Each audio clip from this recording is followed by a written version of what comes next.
He ran. Legs pumping, lungs burning, heart a drum in his chest. He didn't dare look back. The past was a hungry beast and he was its prey. But tonight he tasted freedom, a bitter sweetness on his tongue. He had escaped. The city lights blurred into streaks of neon, a kaleidoscope of his desperation. Each step forward was a victory, a nail hammered into the coffin of his old life. He had vowed to change, to be better, to leave the darkness behind. But the past has a long reach. It clung to him like a shroud, threatening to drag him back into its depths. He pushed the thought away, focusing on the rhythm of his breath, the pavement beneath his feet, one step at a time. That's how he would outrun his demons.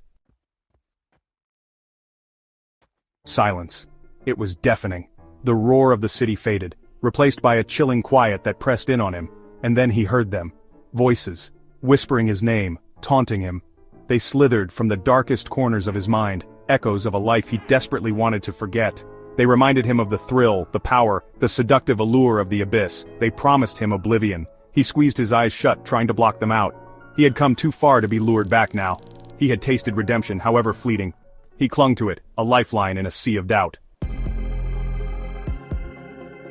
Fear gnawed at his resolve. The fear of succumbing, of becoming the monster he once was. He knew the darkness intimately. It held no more allure, only the promise of destruction. He had glimpsed a different path, a glimmer of light in the suffocating darkness. But the voices were relentless, their whispers turning into seductive promises, pulling at the edges of his sanity. He gripped the railing, knuckles white. Below him the city pulsed with life, oblivious to his internal struggle. He had to fight. He had to hold on to the hope that had sustained him, the hope of a life free from the shadows.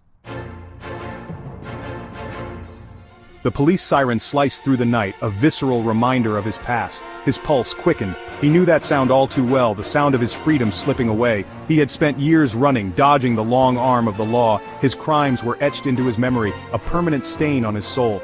He had paid the price, served his time in the cold, unforgiving belly of the prison system, but the memories lingered, ghosts that haunted his waking hours and invaded his dreams. The slam of the cell door, the clanging bars, the despair that clung to every breath. He had sworn never to go back. Section 5. The weight of chains. Prison had broken him, stripped him bare and left him hollow. The days had bled into an endless cycle of monotony and despair. He had become a ghost, a shadow of the man he once was. But even in the darkest depths, a flicker of hope had remained, a stubborn refusal to be consumed by the darkness.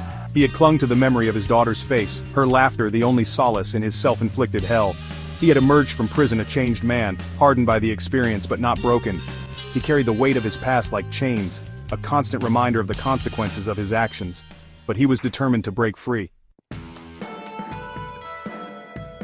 He refused to be defined by his past. He would not let the voices win. He would not let fear dictate his future.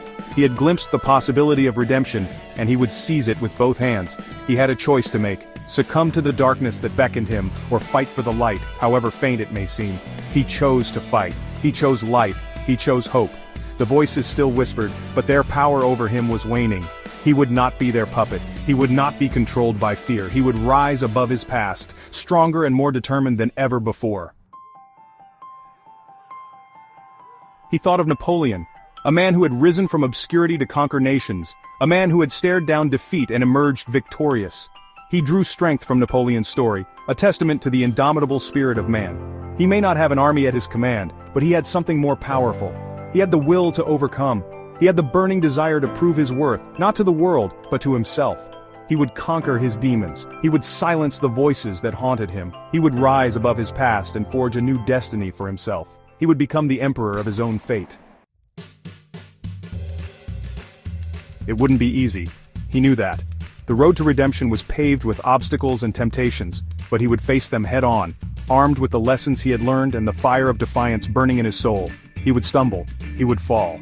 But he would rise again, stronger and more determined each time. He would not allow his past to define him. He would not let fear cripple him. He would rise from the ashes of his former life, like a phoenix reborn.